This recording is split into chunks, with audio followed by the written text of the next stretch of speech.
ఆలయ ప్రధాన ద్వారం తలుపుల తాళాలు పగలగొట్టి దుండగులు దొంగతనానికి పాల్పడ్డారు. సుమారు 1,50,000 విలువైన వెండి మకర తోరణం, వెండి కిరీటాన్ని అపహరించుకుపోయారు. రంగంలోనికి దిగిన పోలీసులు, dog squad, clues team, CC కెమెరాల ఆధారంగా పోలీసులు దర్యాప్తును చేపట్టారు. గ్రామంలో వేంచేసిన అలివేల్మంగ రాజ్యలక్ష్మి సమేత వెంకటేశ్వర స్వామి దేవస్థానం.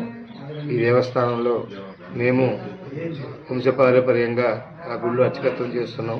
నిన్న సాయంత్రం మామూలుగా దేవస్థానం జరిగేటువంటి కార్యక్రమాలన్నీ అయిపోయిన తర్వాత రాత్రి 7:30 తాళాలు వేసి ఇంటికి వెళ్ళాం. ఈరోజు అనగా 3వ తారీఖు ఉదయం 5:30 గంటలకు ప్రతిరోజు తీస్తున్నట్టుగానే వచ్చి తాళం తీయటానికి ముందు మా భార్య వచ్చి తలుపు తీస్తుండగా తాళాలు తీసుకున్నట్టుగా గమనించి వెంటనే భయపడి మా దగ్గరికి వచ్చి మాకు చెప్పారు. మేము వెంటనే గుడికి వచ్చాం. మేము వెంటనే తలుపులు వేసి ఉన్నాయి. తలుపులు తీసేసరికి లోపల మా స్వామివారి మీద ఉన్నటువంటి వెండి మకర తోరణం మరియు స్వామివారి మీద ఉన్నటువంటి వెండి కిరీటం, ఈ 2 వస్తువులు కూడా ఎవరో అజ్ఞాత వ్యక్తులు దొంగిలించినట్టుగా తెలిసింది.